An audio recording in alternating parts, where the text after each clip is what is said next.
antes bien, crecer en la gracia y el conocimiento de nuestro Señor y Salvador Jesucristo.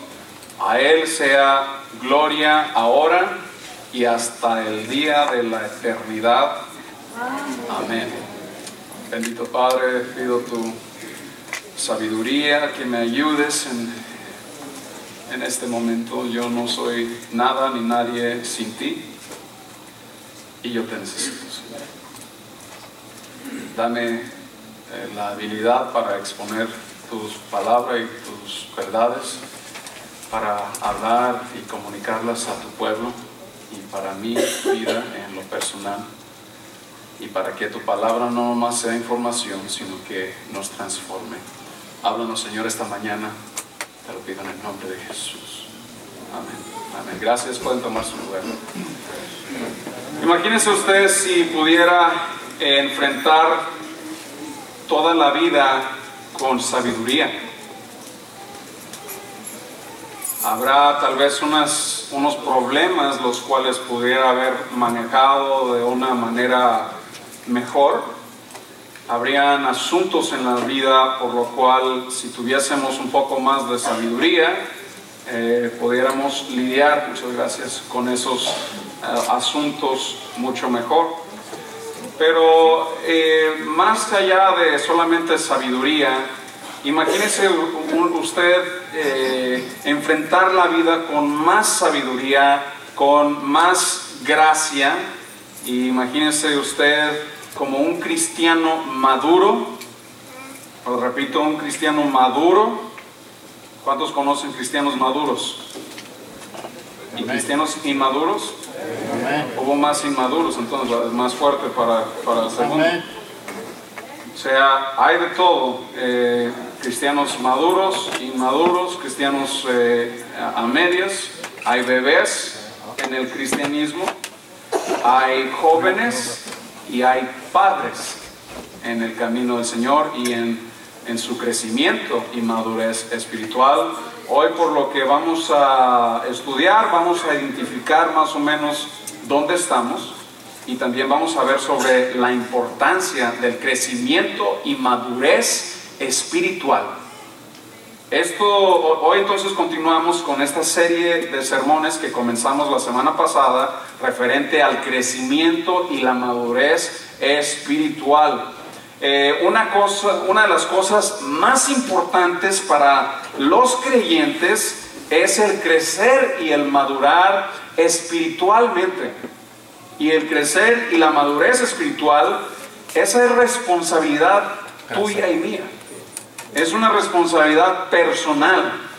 Uno mismo es responsable por su crecimiento y madurez espiritual. Y bueno, el texto del cual leímos es básicamente un resumen del apóstol Pablo referente, pues, en su segunda epístola. Es un resumen de todo. Entonces él dice, antes bien, crecer en la gracia y en el conocimiento de nuestro Señor y Salvador Jesucristo. Y a Él, esto es muy interesante que está en conjunto, a Él sea gloria ahora y hasta el día de la eternidad. Amén. Si vemos, bueno, aquí la palabra que quiero resaltar es crecer en la gracia. Diga conmigo, crecer en la gracia, en el conocimiento, y también está conectado, repito, con aquello que es la gloria y la honra de nuestro Señor. Muy bien, si regresamos a la primera epístola o primera carta de Pedro, capítulo 2, versículo 2, primera de Pedro 2:2, nos dice: desead como niños recién nacidos la leche espiritual no adulterada, para que por ella, ¿qué dice? Crezcáis. Implica la madurez, implica el crecimiento natural, así como un niño físicamente va creciendo. Bueno, hay que nosotros, como niños recién nacidos, así es la comparación, desear la leche espiritual, la palabra de Dios, para que por ella crezcáis para salvación. Así como en la vida crecemos físicamente, es natural el proceso del crecer para el creyente. Pues el creyente también, o sea, físicamente un bebé crece, así también el creyente debe crecer naturalmente, debe crecer y madurar espiritualmente. Dios nos ordena a crecer. Es algo que es un orden, es una responsabilidad propia y es algo que sucede naturalmente en el nacido de nuevo. Unos más que otros. Muy bien.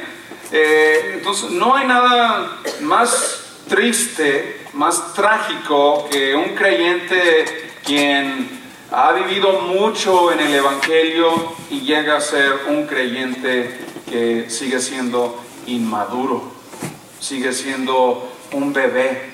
Aunque tiene mucho tiempo en el Evangelio, sigue siendo un cristiano dejado llevar por sus sentimientos, por sus emociones, y sigue siendo un bebé.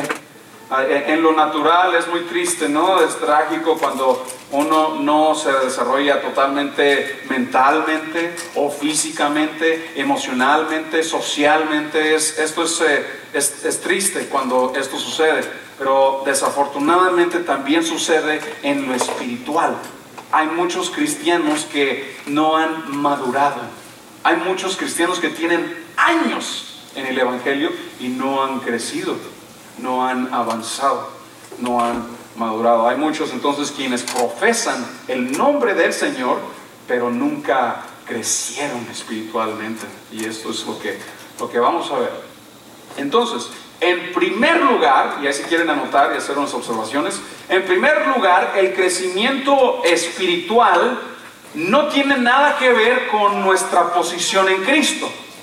O sea, nuestra posición en Cristo se determina en el momento de la salvación, en el momento del nacer de nuevo, según Corintios 5:17, de modo que si alguno está en Cristo, nueva criatura es, las cosas viejas pasaron, y aquí todas son hechas nuevas. Esto está hablando de posición.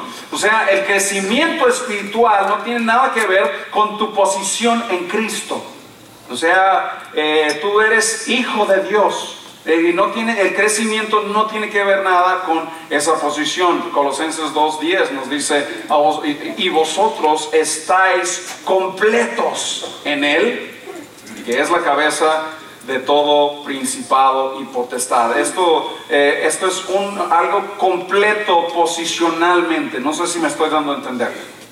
El crecimiento entonces no tiene nada que ver con nuestra posición en Cristo. Nuestros hijos, por ejemplo, puedes tener un hijo bien rebelde. ¿Cuántos tienen hijos rebeldes? No levanten las manos. Puedes tener un hijo rebelde, pero, o sea, se parece a ti, pero las cosas que hace como que no sabe uno ni de dónde. O sea, el muchacho está rebelde en práctica, pero en posición, ese muchacho, aunque las cosas que hagan no es como tú, o no, nada que ver en comparado a ti, pero en posición, ese muchacho es tu hijo y nada lo va a cambiar. Siempre será tu hijo, aunque esté en práctica todo rebelde, pero en posición sigue siendo tu muchacho, sigue siendo tu hijo. O sea, es lo mismo. En posición, en Cristo estamos completos, estamos en Cristo, pero no tiene nada que ver con la práctica.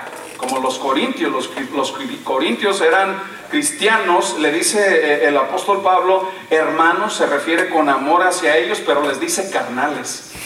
¿Por qué? Porque eran bebés, estaban todavía luchando con las tendencias pecaminosas, eran bebés en el camino, no eran expertos todavía en la palabra, no tenían ese conocimiento en la palabra, eran bebés, no eran adolescentes, no eran jóvenes. Porque la Biblia nos dice que el joven conoce la palabra y sabe que el diablo es mentiroso y vence al diablo, pero eso lo vamos a ver un poquito más adelante. Entonces, repito, no tiene nada que ver con nuestra posición. Hay muchas veces los niños piensan que Dios no los ama porque Dios los está castigando.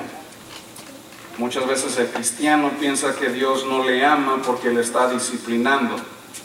Pero Dios disciplina y ama a los suyos, y a los suyos los disciplina. Es como, por ejemplo, si yo estoy disciplinando a una de mis hijas y luego de repente me contestan: ay papi, tú no me quieres. Eso no es cierto, no es verdad.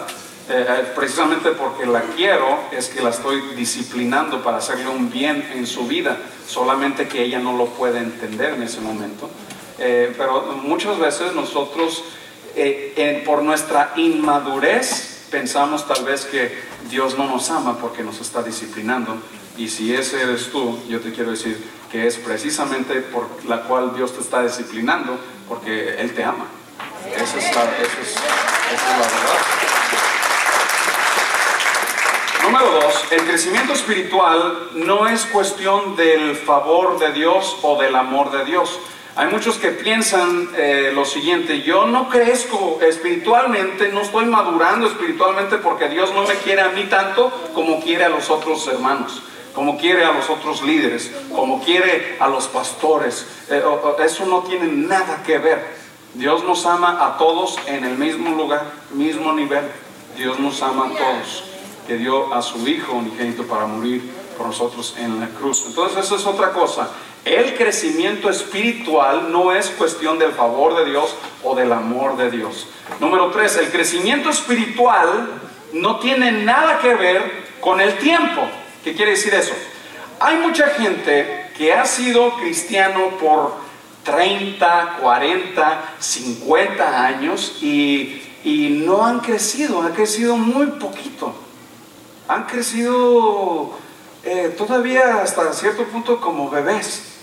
Pero hay otros que en un tiempo muy corto, cómo han avanzado y se han hecho fuertes en la palabra. O sea, a lo que voy es de que el crecimiento espiritual, escúchame bien, no tiene nada que ver con el tiempo. Bien. Número 4, el crecimiento espiritual no es asunto de conocimiento. El crecimiento espiritual no es asunto de conocimiento. Conocimiento no sirve para nada si no lo estás aplicando. Hay muchos que conocen y son así doctores básicamente en cuestiones bíblicas, pero si no lo aplican en su vida, si no permiten esa conexión de la palabra con uno mismo, si no se ve, si no es una transformación lo que está sucediendo con la palabra de Dios, entonces de nada sirve. O sea, repito, el crecimiento espiritual no es asunto de conocimiento, sino el conocimiento, la información tiene que ser algo que nos transforma. No nomás vamos a ser alguien que nomás recibe información, pero si no lo aplica, de nada le sirve. Número 5, el crecimiento espiritual no tiene nada que ver con actividad. Repito, el crecimiento espiritual no tiene nada que ver con actividad. Hay muchas veces que uno piensa que está creciendo porque siempre está en la iglesia, porque siempre tiene actividad en la iglesia, siempre está haciendo, está para todas las juntas, está para todo lo que se necesita, y piensa que por tanta actividad que es un maduro espiritualmente, y ese es otro error, porque la actividad no tiene nada que ver. Si me voy a eso, los fariseos eran los más religiosos, los más ocupados en las cosas religiosas, y eran los que estaban más lejos de la verdad de Dios. O sea, repito, el crecimiento espiritual no tiene nada que ver con la actividad. Porque si fuera así, entonces ¿qué hacemos con otros textos? Como por ejemplo Mateo 7:21, no todo el que me diga Señor, Señor entrará en el reino de los cielos. Estas son personas que hicieron muchos milagros, reprendieron demonios, hicieron muchas cosas buenas, pero ¿qué les va a decir Jesús? Apártense de mí, yo no los conozco.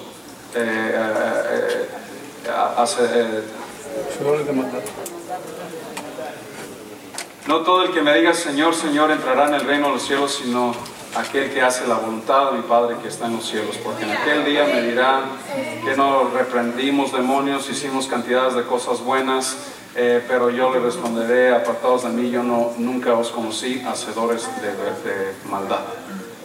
O sea, estas son personas que pues andan trabajando, reprendiendo, haciendo, y andan metidos y envueltos y entrometidos en muchas cosas, pero no tienen nada que ver con el crecimiento espiritual de esa persona. ¿Por qué? Porque si no tienen una relación personal con el Señor, de nada les sirve toda esa actividad.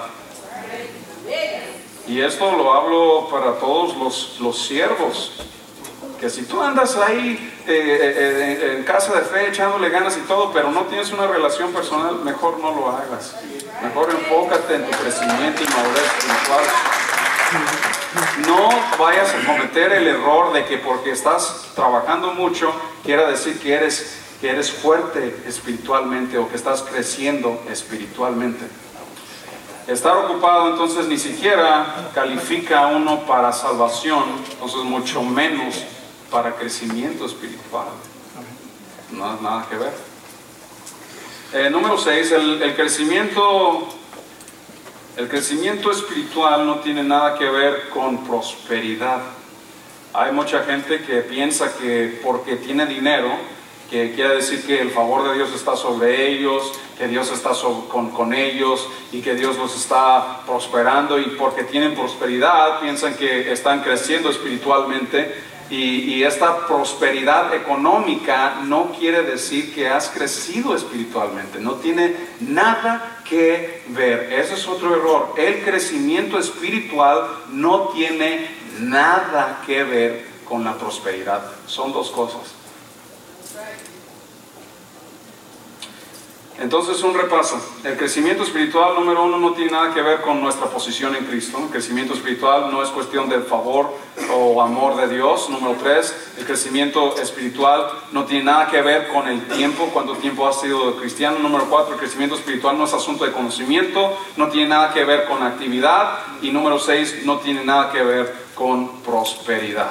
Entonces, ¿qué es el crecimiento espiritual? El crecimiento espiritual no es algo místico, no es algo sentimental, no es algo físico ni psicológico, no es el resultado de una norma de santidad. El crecimiento espiritual es emparejar tus acciones con tu posición, ponerlos en el mismo nivel, tus acciones con tu posición en Cristo.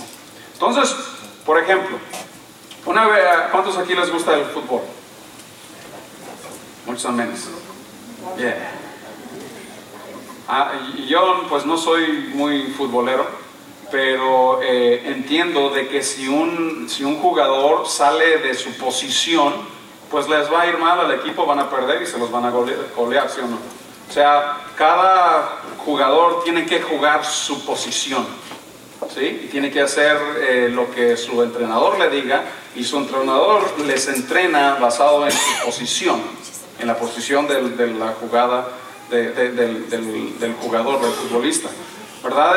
Yo personalmente en la preparatoria jugué mucho, estaba en los equipos de baloncesto de la preparatoria, de la high school, y cuando yo me ponía mi uniforme con mis Nikes y con todo el uniforme pues del equipo, de la escuela y todo, yo me sentía así como que no, ahorita yo voy a hacer unos slam dunks aquí con los demás. Ya no puedo hacer slam dunk, por más que trato, sí alcanzo, pero no puedo hacer los clavaditos, ¿cómo se dice slam dunk? Clavados. Ya no puedo, ya otra vez casi me caí, me quiebro la espalda. Pero antes, cuando me ponía mi uniforme del baloncesto, del equipo, yo me sentía que podía hacer todo. Pero mi entrenador, quien jugó profesionalmente 10 años para los Warriors de Sacramento, él era muy bueno y nos decía siempre: no te salgas de posición. Eso se me quedó bien grabado del entrenador. Les decía: play your position, no te salgas de tu posición. Y hasta cierto punto el crecimiento espiritual es emparejar acciones con tu posición, o sea que va siendo muy similar el crecimiento espiritual. Entonces, en lo espiritual, tú tienes una posición que dice lo siguiente. La posición dice que Cristo vive en ti, ¿sí o no? Entonces, el nivel de conducta debe ser precisamente eso. Si Cristo vive en ti, debes comportarte de esa manera. Si dices que eres lleno del Espíritu Santo, tus acciones deben ser como uno que es lleno del Espíritu Santo. Esto demuestra ese crecimiento y madurez espiritual. Hay que alinear nuestras acciones con nuestra posición en Cristo. Entonces, eso es lo que en lo espiritual, como debe ser. Si el que dice que permanece en Él, o sea, en Cristo, debe andar como ¿quién? Como Él anduvo. Esto es 1 Juan capítulo 2, versículo 6. El que dice que permanece, o sea, esto habla en una posición.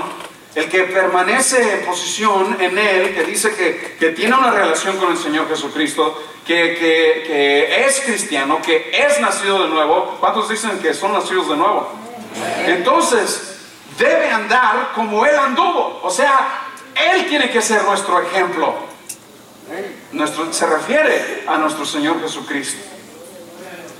Entonces se tiene que emparejar tus acciones con tu posición en Cristo. Eso es lo que es el crecimiento espiritual. Segunda de Pedro 3:18 nos dice: antes bien, creced en la gracia y el conocimiento de nuestro Señor y Salvador Jesucristo. A Él sea, ¿a quién? Sea gloria ahora y hasta el día de la eternidad. Amén. Entonces, crecer en gracia y conocimiento se equipara con el dar gloria a Dios. Diga conmigo, dar gloria a Dios. Ahí se van el crecimiento espiritual con el dar la gloria a Dios. Ahí se van emparejados los dos. Entonces, toda la idea o el concepto de crecer en la gracia y en el conocimiento está directamente relacionado con el darle la gloria a Dios. Y esto es muy clave. Esto es muy clave para todo crecimiento espiritual, porque es la comprensión de lo que quiere decir esto de precisamente glorificar a Dios. Diga conmigo, glorificar a Dios. Esta es la clave de todo este asunto. El crecimiento espiritual se basa en la comprensión de lo que es glorificar a Dios. Pregunta, ¿glorificas a Dios? ¿Glorificas a Dios? Antes de llegar al trabajo, ¿le das gloria a Dios? Cuando te levantas por la mañana, ¿le das gloria a Dios? Cuando vas a comer, ¿le das gloria a Dios? ¿Glorificas a Dios con tus acciones? ¿Glorificas a Dios con una vida de obediencia? Una historia aquí breve, un panorama, un vistazo general de la Biblia respecto a lo que es la gloria de Dios. Pues es lo siguiente: el tema general de toda la escritura, de toda la tierra e inclusive del universo, es dar gloria a Dios. Ese es el tema general de todo: dar gloria a Dios. Entonces, este concepto es el punto, es la clave para también tener vida y crecimiento espiritual. El concepto de glorificar a Dios es la razón por la cual tú y yo existimos. Nosotros fuimos creados por Él y para Él, para su gloria. Muy bien. Entonces, Él es el propósito por el cual tú y yo existimos. Tú y yo caminamos en este planeta Tierra para dar gloria a Dios. Salmos 19:1: los cielos cuentan la gloria de Dios, y el firmamento anuncia las obras de sus manos. Isaías 43:20 nos dice que los animales salvajes, ellos dan honra y dan gloria a Dios. Lucas capítulo 2, gloria a Dios en las alturas. Salmos 16, 8 y 9, a Jehová he puesto siempre delante de mí, porque está a mi diestra y no seré conmovido. Se alegró por tanto mi corazón y se gozó mi alma, mi cuerpo, mi carne también reposará confiadamente. O sea que en otras palabras, si tú glorificas a Dios, Dios te dará gozo. No tan solo viene vida y crecimiento espiritual, pero viene un gozo del Señor. Entonces, todo lo que hagas de obra y de hecho, hacerlo en el nombre del Señor Jesús y que todo, este es un benedicto, también se encuentra todo lo que es darle gloria a Dios, se encuentra, por ejemplo, en el benedicto en Apocalipsis, todo es para su gloria y su honra. 1 Timoteo 1:17, por tanto, al Rey de los siglos, inmortal, invisible, al único y sabio Dios, sea honor y gloria por los siglos de los siglos. Amén. Entonces, cuando vivimos para la gloria de Dios, entonces es ahí cuando nos ponemos en posición para crecimiento espiritual. Pero, ¿debemos vivir para mi gloria? ¿Para mi reino? Para la gloria de Dios. Cuando comenzamos a vivir para la gloria de Dios, es ahí cuando apenas nos estamos poniendo en posición para crecimiento y madurez espiritual. Entonces, todo lo que hagamos sea para la gloria de Dios. Amén. Segunda de Corintios 3:18, por lo tanto, nos dice así: por tanto, nosotros todos, mirando cara a cara como en un espejo la gloria del Señor, somos transformados de gloria en gloria a la misma imagen como por el Espíritu del Señor. Esto nos dice, regresando un poquito, mirando cara a cara, descubierta como en un espejo. O sea, la Nueva Traducción Viviente nos dice un poquito diferente, dice: podemos ver y reflejar la gloria del Señor. O sea, cuando ya se nos quitó ese velo por lo que hizo nuestro Señor Jesucristo en esa cruz, ese velo que nos hacía ciegos para no ver la luz resplandeciente del Evangelio, 2 Corintios 4:4 en adelante, ese velo es rasgado cuando entramos en posición, en nuevo nacimiento con el Señor Jesucristo. Entonces ya podemos ver, ya como en un espejo, ya podemos reflejar la gloria del Señor. Pregunta: ¿estás reflejando la gloria del Señor? ¿Estás reflejando la gloria del Señor en tu casa? De la manera como le hablas a tu esposa, de la manera en cómo tratas a tu hijo, a tu hija, a tus hijos. ¿Estás reflejando la gloria de Dios en tu trabajo, lo que haces? ¿Estás reflejando la gloria de Dios en tu diario vivir? Estas son solamente preguntas para inquietarnos, para poder aplicar. Bien, entonces nosotros los cristianos tenemos este deber de que podemos reflejar la gloria de Dios, la gloria del Señor. Somos transformados y entonces vamos creciendo de gloria en gloria. Otra vez, crecimiento de gloria en gloria a la misma imagen como por el Espíritu del Señor. El poder detrás del crecimiento espiritual es el Espíritu Santo. La condición es mirar o enfocar a la gloria de Dios. Y el que da el crecimiento, el que te empodera para el crecimiento es el Espíritu de Dios. No te enfoques entonces en ti mismo, enfócate en la gloria de Dios. La condición y juicio del hombre es porque no le da gloria a Dios. O sea, si vamos al libro de Romanos capítulo 1, vamos a ver un problema muy básico en la humanidad. Romanos 1:21 nos dice así: pues habéis conocido a Dios, pues habiendo conocido a Dios, no le glorificaron como a Dios, ni le dieron gracias, sino que se envanecieron en sus razonamientos, su necio corazón fue entenebrecido. Aquí dice que estas personas ya habían conocido a Dios. Habiendo conocido a Dios, no le glorificaron como a Dios. Si vamos al versículo 19 para ver un poquito más el contexto, dice: porque lo que de Dios se conoce les es revelado, les es manifiesto, pues Dios se lo manifestó. Versículo 20: porque las cosas invisibles de Él, su eterno poder y deidad, se hicieron claramente visibles después de la creación del mundo, siendo entendidas por medio de las cosas hechas, de modo que no tienen excusa. O sea, vemos un conocimiento, de una revelación, una manifestación de parte de Dios para con la humanidad, con el ser humano, pero el ser humano no le glorificó, no le glorificaron como a Dios. Entonces, el no glorificar se equivale muy rápido a una muerte espiritual. Ni siquiera hay vida espiritual, y mucho menos crecimiento espiritual.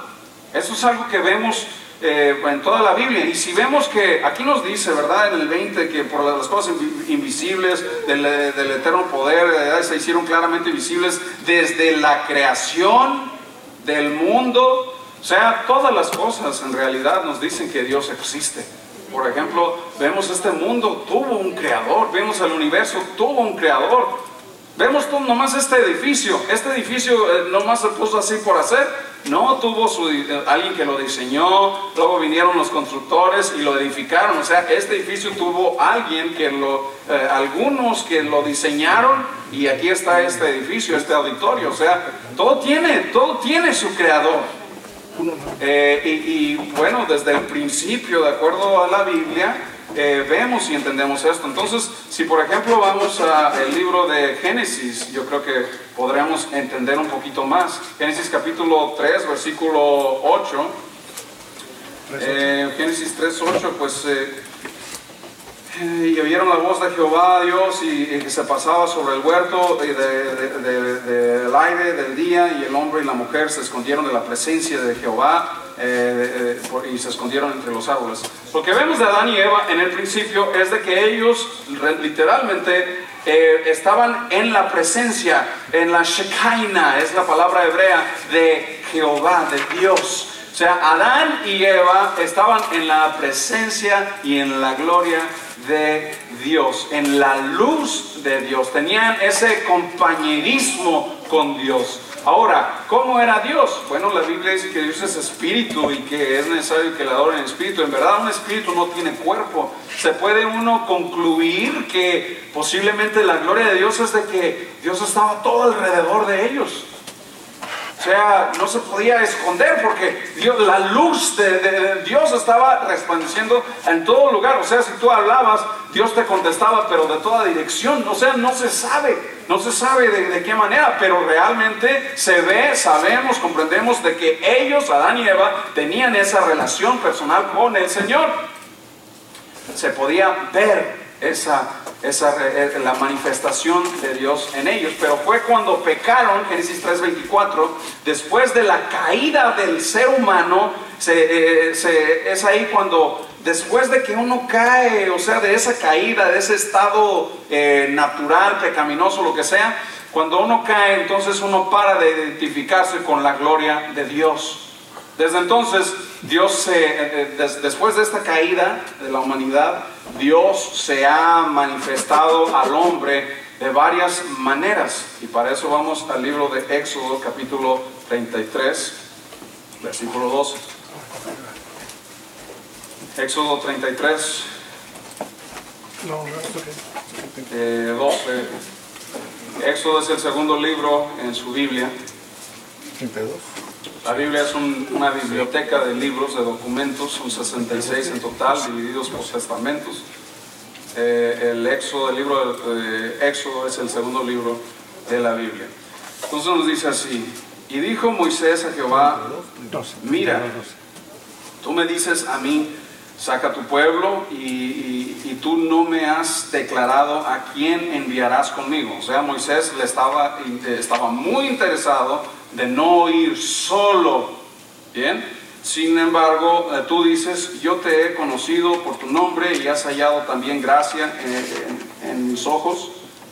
El 13, ahora pues, si he hallado gracia en tus ojos, te ruego que me muestres ahora tu camino para que te conozca y halle gracia en tus ojos y mire que esta gente es pueblo tuyo. Entonces el 14, y él me dijo, mi presencia, diga conmigo mi presencia.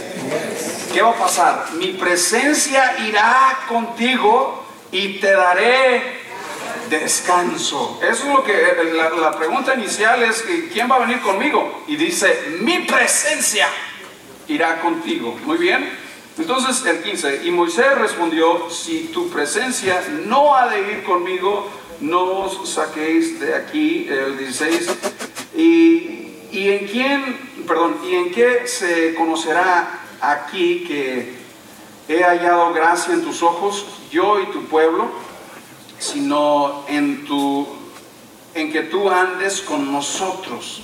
Se refiere otra vez regreso a la presencia, que tú andes con nosotros y que yo y tu pueblo seamos apartados de todos los pueblos y que están sobre la faz de la tierra. El versículo 17, y Jehová dijo a Moisés, también haré esto que has dicho, por cuanto has hallado gracia en mis ojos y te he conocido por nombre. Él entonces dijo, te ruego que me muestres. ¿Qué dice? ¿Qué dice? Y sabemos que se refiere todo este texto a la presencia de Dios, pero aquí nos dice, te ruego que nos muestres tu gloria. Entonces vemos todo lo que sucede, vemos que entonces quiere ver la gloria de Dios, y si seguimos leyendo, y él respondió, yo haré pasar todo de mí delante de tu rostro y proclamaré el nombre de Jehová delante de ti, y tendré misericordia del que tendrá misericordia y seré clemente con el que seré clemente. Dijo más, no podráis ver mi rostro porque ningún hombre puede verme y puede vivir. Entonces dijo aún Jehová, he aquí un lugar junto a mí, tú estarás sobre la roca, sobre la peña, y cuando pase mi gloria, repito, gloria, equivalente con presencia, yo te podré en una hendidura de la peña, o sea, como un cliff, y te cubriré con mi mano hasta que haya pasado, y después apartaré mi mano y verás mis espaldas, mas no se verá mi rostro. O sea, lo que quiero enfatizar es la gloria de Dios se manifiesta en su presencia. O sea, estos característicos, su presencia y sus atributos con la gloria de Dios. Más adelante vemos que Moisés baja al pueblo y se refleja la gloria de Dios, el resplandor de Dios en el rostro de Moisés, al punto que la gente le tenía miedo. O sea, veían el rostro de Moisés resplandeciendo, como reflejando la gloria de Dios. La gente tuvo miedo. O sea, vemos que Dios, después de la caída del hombre, aún así trata de manifestar su gloria al ser humano. Y lo hace también pues en la misma cara de Moisés, ese resplandor. Tú y yo debemos ser un reflejo de nuestro Señor y de la gloria de Dios también. Pero vamos a seguir aquí viendo un poquito más. Si vamos al capítulo 40, vamos al versículo 29. Éxodo 34, 29. Y aconteció que descendió Moisés del monte Sinaí con las dos tablas del testimonio en su mano. Al descender del monte, no sabía Moisés que la piel de su rostro resplandecía después que hubo hablado con Dios. Porque o sea, tienes comunión con el Señor y algo va a pasar en ti también. Y Aarón y todos los hijos de Israel miraron a Moisés, y aquí la piel de su rostro era resplandeciente y tuvieron miedo de acercarse a él. Vamos al capítulo 40 de Éxodo. 40:34. Entonces una nube cubría el tabernáculo de reunión y la gloria de Jehová llenó el tabernáculo, o sea, su presencia.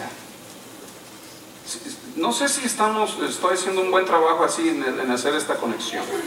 O sea, regresando al punto, para crecer espiritualmente está relacionado directamente con la gloria de Dios. La gloria de Dios está directamente relacionada con su misma presencia y la presencia de Dios está directamente relacionada con todos sus atributos. ¿Bien? Ya que entendemos esto, entonces Dios se manifestó a Israel su gloria, como en la cara de Moisés y en el tabernáculo, cuando está su presencia en el tabernáculo, y luego cuando salía en las nubes para guiar a Israel. O sea, se reveló, pero ellos se quejaban. ¿Cuántos se quejan? No, cada rato. ¿Cuántos murmuraban? Entonces Israel se quejaba, murmuraba. ¿Saben qué es murmuración? Sí, es cuando el wiri wiri por detrás. Bien. Y nunca le dieron la gloria merecida a Dios. En Primera de Reyes, capítulo 8, versículo 10, vemos, vamos a Primera de Reyes. Primera de Reyes 8:10 nos dice: cuando los sacerdotes salieron del santuario, la nube llenó la casa de Jehová. Estamos viendo su gloria. Y los sacerdotes no pudieron permanecer para ministrar por causa de la nube, porque la gloria de Jehová había llenado la casa de Jehová. O sea, la presencia, la gloria. Entonces su gloria estaba en el templo. Es como decir, vean mi gloria, como Dios decir, vean mi gloria, glorifíquenme reverentemente en adoración. Pero el pueblo de Israel no lo hizo así. Si vamos a Ezequiel capítulo 8, versículo 7, nos dice: y me llevó a la entrada del atrio y miré, y he aquí una pared, vi un agujero en la pared. Me dijo: hijo de hombre, cava, o sea, escarba ahora en la pared y cabe en la pared, y he aquí una puerta. El versículo 9. Me dijo luego: entra y ve las malvadas abominaciones que estos hacen ahí. El 10. Entonces entré pues y miré, y he aquí toda forma de reptiles, de bestias abominables, todos los ídolos de la casa de Israel que estaban pintados en la pared por todo alrededor. Delante de ellos estaban 70 varones de ancianos de la casa de Israel y Gazanías, hijo de Safán, en medio de ellos, y cada uno con su incensario en su mano, y subía una nube espesa de incienso. Y el versículo 12: y me dijo: hijo de hombre, ¿has visto las cosas que los ancianos de la casa de Israel hacen en tinieblas, cada uno en sus cámaras pintadas de imágenes? Porque dicen ellos: no nos ve Jehová ha abandonado la tierra. Entonces, bueno, vemos, a lo que voy es de que se vio la gloria de Dios en el jardín de Getsemaní, del Edén, con Adán y Eva. Se ve en el rostro de Moisés, se ve en el tabernáculo, se ve en las nubes, se ve en el templo, y todavía siguen los ancianos trayendo todo tipo de cosa de abominación en el templo. No le están dando gloria a Dios, y eso es lo que está sucediendo. Entonces ahorita, si vamos a Juan capítulo 1, versículo 14, nos dice lo siguiente: aquel verbo, la palabra, fue hecha carne. Está hablando de Jesús. Y habitó entre nosotros, y vimos su gloria, gloria como del unigénito del Padre, lleno de gracia y de verdad. También vemos la gloria de nuestro Señor en la transfiguración, y se ve la gloria, pues repito, en el jardín. Se ve su gloria en el rostro del hombre, de Moisés. se ve su gloria en el tabernáculo, en las nubes, en el templo y en nuestro Señor Jesucristo también. Pero ¿qué hizo? ¿Qué hizo Israel? ¿Qué hizo la humanidad? Rechazaron. Marcos 3:22, la semana pasada lo vimos. Dijeron de Jesús que era endemoniado. Le rechazaron, y es por eso que Jesús empieza a hablarles en parábolas, como lo hablamos la semana pasada. Entonces, Dios siempre ha manifestado su gloria, pero el ser humano ha rehusado darle la gloria a Dios. Y ahí se ve pues esa muerte espiritual. Mateo 24:30 nos dice: y verán al Hijo del Hombre viniendo sobre las nubes del cielo con poder y ¿qué? Gran gloria. O sea, Él vendrá de nuevo en su gloria, y el hombre va a tratar de esconderse. Hasta los cerros van a tratar de esconderse de la gloria de Dios, pero no van a poder. Ya no se va a poder esconder de la gloria de Dios. Entonces tenemos toda esta oportunidad tras oportunidad en toda la historia de la humanidad de darle la gloria de Dios, de reconocerle a Él, de darle la gloria a Dios, pero el ser humano no lo ha hecho en su totalidad, excepto la iglesia. Cuando me refiero a la iglesia, me refiero a todos los que son del cuerpo de Cristo. Cuando digo los que son del cuerpo de Cristo, quiere decir a los nacidos de nuevo. Entonces, en el final va a venir nuestro Señor Jesús en su gloria. Entonces, en el pasado Dios nos ha mostrado su gloria. En el futuro Dios manifestará su gloria en su Hijo, regresando. Pero ¿qué en el presente? ¿Qué pasa en el hoy y ahorita? Bueno, pues la gloria de Dios se manifiesta en su iglesia hoy en día.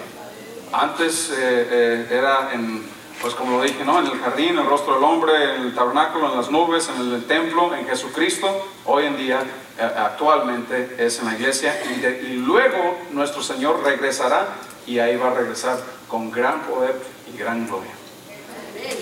Si vamos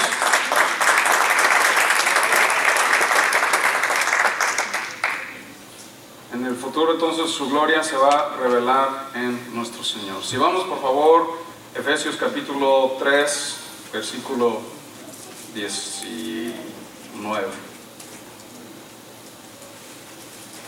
¿Cuántos les gusta estudiar la palabra?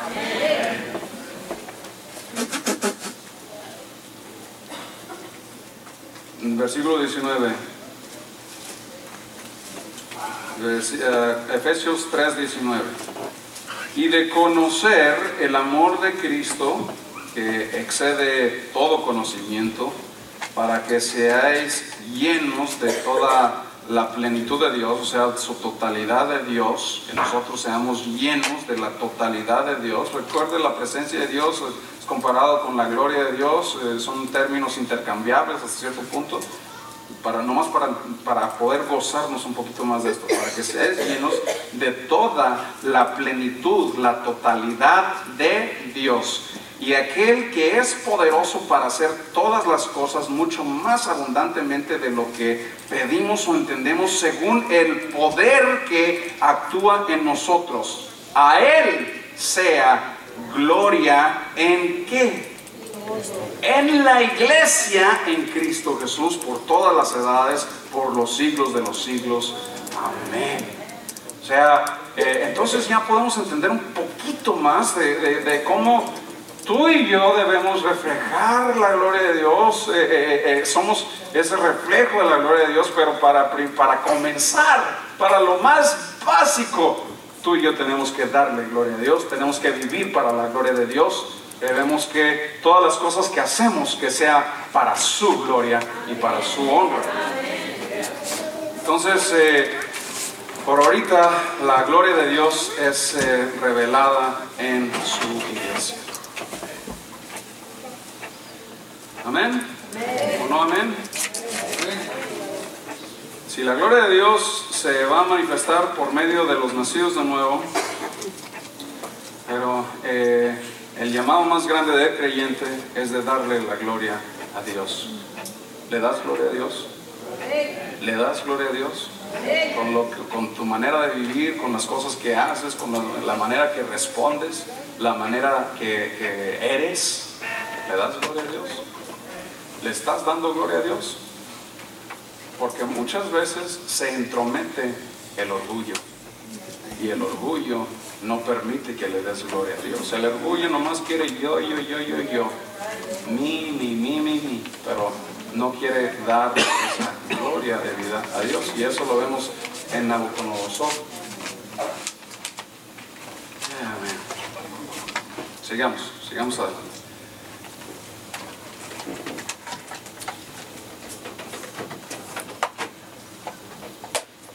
Vino Nabucodonosor y él dijo, miren en Daniel capítulo 4, versículo 30 al 34, miren mi imperio, miren lo que yo he hecho, miren mi gran poder y todo, y no le estaba dando gloria a Dios. Entonces, ¿qué hace Dios? Dios lo hace como un animal salvaje, le salen pelos en la espalda y uñas, y hasta que finalmente alza su rostro hacia el cielo, hacia el Altísimo, porque Él es sobre todas las cosas, o sea, hasta con el cuerpo empieza a mirar hacia arriba, y entonces le da la gloria finalmente a Dios, y entonces después de esto, ya sus 5 sentidos regresan, y todo llega a normalidad en su estado humano, físico, natural. Pero lo que pasaba es de que su orgullo se entrometía en darle la gloria a Dios. Déjame lo hago más personal. ¿Será que hay orgullo? ¿Será que hay orgullo en tu vida la cual no te permite que le des gloria a Dios? ¿Habrá algo ahí que no debe de estar? Porque para empezar, todo el crecimiento espiritual pues deben comenzar con esa clave que es darle la gloria a Dios. Y si hay ese orgullo, pues ese orgullito te va a mantener un baby espiritual. Sí, en posición eres cristiano, pero sigues siendo un bebé. No estás creciendo, no eres maduro, eres un bebé. ¿Por qué?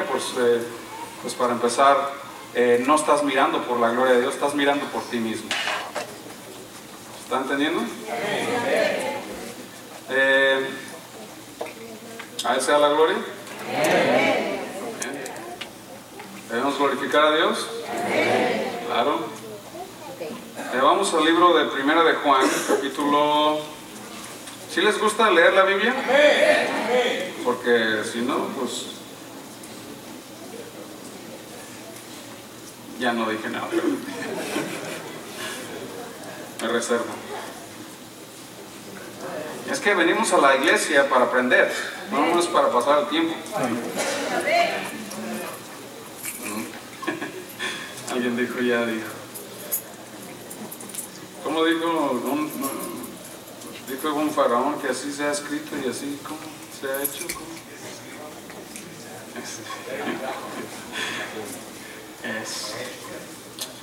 Bien, Primera de Juan, capítulo 2, versículo 12, nos dice: os escribo a vosotros, hijitos, porque vuestros pecados os han sido perdonados por su nombre. Os escribo a vosotros, padres, porque conocéis al que es desde el principio. Os escribo a vosotros, jóvenes, porque habéis vencido al maligno. Os escribo a vosotros, hijitos, porque habéis conocido al Padre. O sea, detengamos aquí. A los niñitos, a los hijitos que conocen al Padre, bueno, un bebé recién nacido, pues primero desea la leche, ¿verdad? Para crecer físicamente, para nutrirse. Pero llega el punto donde el bebé empieza a hablar palabras. ¿Y a quiénes son? A quienes comúnmente, casi siempre, son los primeros que reconocen: a mami y a papi, ¿sí o no? O sea, los niñitos, pues ellos han conocido al Padre, tienen un conocimiento del Padre. Los jóvenes, como nos dice en el versículo 14, os escribo a vosotros, padres, porque han conocido a Dios, han conocido al que es desde el principio. Os escribo a vosotros, jóvenes, porque sois fuertes. ¿En qué? En la palabra de Dios. ¿Eres fuerte en la palabra de Dios? Entonces, y permanecen en vosotros y habéis vencido al maligno. Ok, entonces vemos que están los babies, los que apenas reconocen y dicen mami, papi, o sea, y luego vemos a los jóvenes, los que estos son fuertes en la palabra de Dios y permanecen y han vencido al maligno. ¿Cómo es que han vencido al maligno? Pues lo vencen porque reconocen, ven lo que hace el diablo y saben que el diablo es mentiroso y saben que cualquier otro que viene pues no lo puede engañar. ¿Por qué? Porque conoce la palabra y conoce que lo que está hablando tal persona pues es un mentiroso, o lo que está diciendo aquella persona es mentira. ¿Por qué? Porque no va conforme a la palabra. Y los jóvenes en su madurez espiritual, ellos conocen la palabra y han vencido al maligno. Bien, los jóvenes conocen la palabra. Los niñitos, pues ellos son como en Efesios, el capítulo 4, ellos son llevados por cualquier viento de doctrina. O sea, ¿por qué? Porque ellos nomás conocen a Dios, pero no conocen su palabra. Es por eso que nosotros, como los maduros, tenemos la responsabilidad de enseñar la palabra. La palabra. No cualquier anécdota, cualquier cosa, es la palabra, hermanos. ¿Sí? Ese es nuestro deber, esto es nuestra responsabilidad y nos deberá dar vergüenza si no estamos haciendo eso. Bien, entonces los maduros deben de enseñar la palabra para que a los bebés que tienen que desear esa leche espiritual, para que no sean engañados. Para que ellos nomás conocen, pueden decir mami, papi, o sea, están bebés, están babies, pero cualquier viento de doctrina se los lleva. ¿Por qué? Porque no conocen la palabra. Los que son jóvenes, estos conocen la palabra y quieren salvar a todo el mundo, ¿sí o no? Estos son los que son professional apologetics. O sea, estas son personas que tienen todo el arte y la defensa de la fe cristiana. O sea, estos andan evangelizando a todo el mundo porque pues ya son jóvenes y han vencido al maligno. Han vencido esas tentaciones, han vencido por medio del conocimiento de la palabra. Estos son los jóvenes. Pero luego están los padres. Muy bien, y luego, ¿qué nos dicen de los padres? Os escribo a vosotros, padres, porque conocéis al que es desde el principio. Bien, y luego nos dice en el 14: os escribo a vosotros, padres, porque habéis conocido al que es desde el principio. Ok, los jóvenes conocen la palabra y han vencido al maligno. Los padres conocen al que es desde el principio. No tan solo conocen la palabra, pero conocen a Dios. Ok, hay una gran diferencia en conocer la palabra y conocer el corazón del que escribió, nos dio la palabra para empezar. Esos son los padres. Entonces, en nuestro crecimiento y madurez espiritual hay babies. 1 Corintios nos dice que los babies pues, son hasta carnalitos. Son babies, madurando, todavía están creciendo, se llevan por la emoción son babies. Todavía no tienen esa madurez. En la iglesia hay babies espiritualmente, pero también hay jóvenes. Los jóvenes conocen la palabra y esos han vencido al maligno. Pero en la iglesia también debe haber padres. No tan solo conocen la palabra, pero conocen a Dios. Esos son los maduros espiritualmente. Y los padres debemos de entrenar, debemos de enseñar la Juan Carlos, no nos cuando necesitar. palabra. Entonces, para el crecimiento espiritual, ¿cuántos quieren crecer espiritualmente? O sea, si te quieres quedar como baby en la fe, pues bueno, pues eso ya es responsabilidad tuya, ¿no? Como lo dije desde el principio. El crecimiento y madurez espiritual es una responsabilidad tuya y mía. O sea, es una responsabilidad propia. ¿Bien? Entonces, lo primero que nosotros debemos hacer es, darle gloria a Dios. Es lo más básico. Lo primero que debemos hacer es reconocerle y darle a Él su gloria. Vamos a avanzar aquí un poquito, ya vamos a terminar. Si quieren, si se ponen de pie, por favor.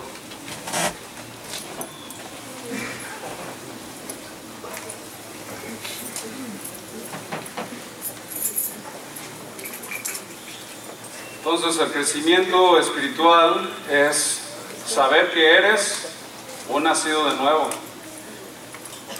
Esto habla de una posición, pero se tiene que emparejar tus acciones con tu posición en Cristo. Ya lo hemos cubierto, ya lo entendemos esto. Esto es básico. Número 2, debemos conocer la palabra. Y número 3, debemos conocer a Dios.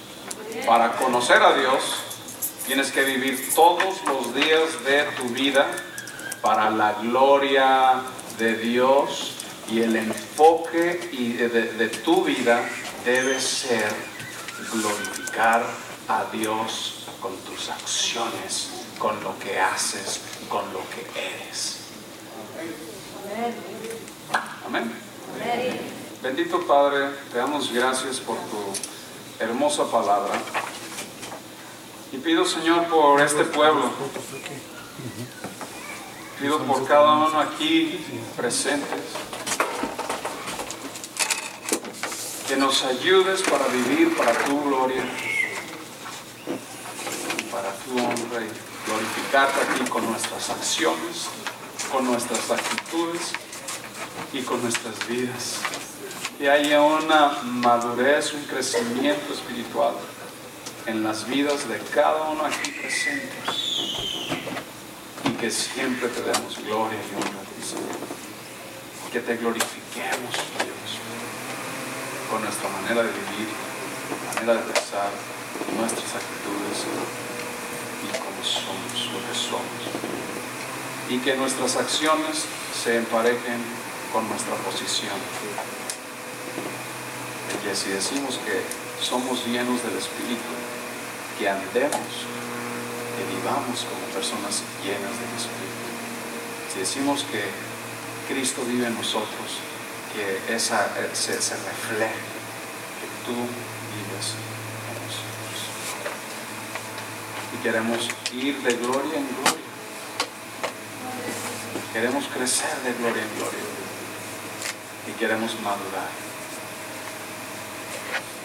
Pido, Padre, por los jóvenes en la fe, que los bendigas, por los niños y bebés en la fe, que los bendigas, que no vayan a ser llevados por cualquier viento de doctrina, más bien que se alimenten de tu palabra. Queremos ser así como esas ovejas, cuando nos dices, mis ovejas oyen mi voz y me conocen. Nosotros queremos recibir tu palabra. En el nombre de Jesús, el pueblo de Dios dice un fuerte gloria a Dios. Gloria a Dios. Gloria sea para Dios. Mis queridos hermanos, que Dios los bendiga en todos los días de esta semana. Glorifiquen.